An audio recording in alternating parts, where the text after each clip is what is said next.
Hello and welcome back. Thank you for joining me. Thank you for joining me today.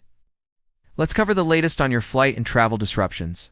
After Iran's ballistic missile strikes targeted the U.S. military base in Qatar, I will provide updates from our live map here. There is a link to it below. We will talk about flight cancellations, delays, as well as the potential for further disruptions over the next several days. Before we get started, if you are interested in travel and aviation news updates, make sure that you subscribe. If you enjoy the video, give it a thumbs up. So let's begin with the timeline. When did this happen? On June 23, 2025, Iran launched 14 to 19 short and medium-range ballistic missiles at Al Udeid Air Base near Doha, according to Business Insider, plus 10 more sources that you can find below. Qatar's air defenses, in coordination with U.S. forces, intercepted the missiles. It is believed that one missile hit the base, but there were no injuries or major damage reported. The strike was in response to U.S. airstrikes on Iranian nuclear facilities.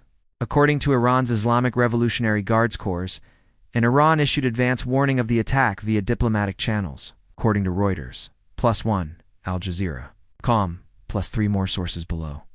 In reaction to the attack, Qatar closed its airspace for about 5 to 8 hours on Friday, which resulted in dozens of flights being cancelled or diverted to Riyadh, Abu Dhabi, Bahrain, Dubai, Muscat, Istanbul, Cairo, Kuwait, Mumbai, and Delhi.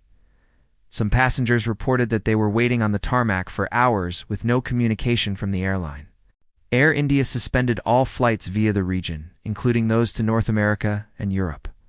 Several Indian carriers issued advisories saying that due to the closure of Qatar, Bahrain, and Kuwait airspaces, there would be congestion and delays. Qatar Airways is now working to ramp up and resume normal operations. They have been doing that since early Tuesday when the airspace was reopened.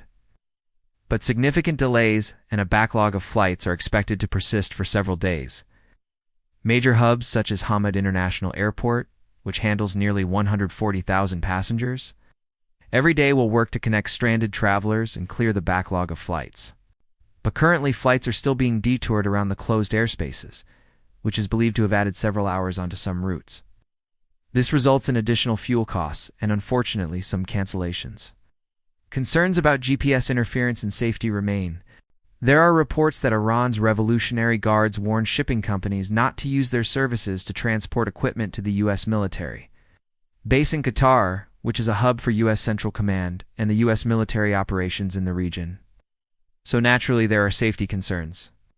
And these events definitely add to the tension in an already volatile area. So airlines are trying to avoid that airspace for now and taking longer routes. There are several articles with more details that you will find below.